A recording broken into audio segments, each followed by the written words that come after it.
रोखठोक वार्तांकन, रोखठोक बातमी। दिल्लीत भाजपाला 27 वर्षांनी स्पष्ट बहुमत, आप काँग्रेसचा सुपडा साप। दिल्लीच्या निवडणुकीत तब्बल 27 वर्षांनंतर जोरदार कमबॅक करत भाजपने आम आदमी पक्षाचा धुव्वा उडवला। 70 पैकी तब्बल 48 जागांवर विजय मिळवत भाजपने दिल्ली काबीज केली। भाजपच्या तडाख्यात आपच्या दिग्गजांचाही पराभव झाला। आपचे सर्वेसर्वा अरविंद केजरीवाल यांचा भाजपच्या परवेश वर्मानी तब्बल 4000पेक्षा जास्त मतांनी पराभव केला।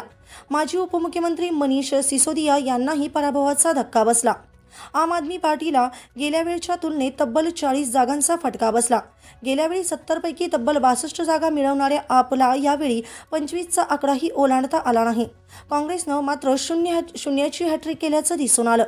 एकंदरीतच दिल्ली विधानसभा निवडणुकीत आपचे राष्ट्रीय संयोजक अरविंद केजरीवाल आणि त्यांचे निकटवर्तीय मनीष सिसोदिया यांना पराभवाला सामोरे जावे लागले आहे। दिल्लीत भाजप सरकार स्थापन करणार आहे, मात्र भाजपचा मुख्यमंत्री पदाचा चेहरा कोण असणार हा प्रश्न उपस्थित केला जात आहे।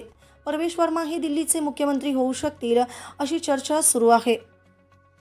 महाराष्ट्रातील महत्त्वाच्या आणि ताज्या बातम्या पाहण्यासाठी आमच्या जय हो न्यूज चॅनलला सबस्क्राइब करा आणि बेल आयकॉन प्रेस करा।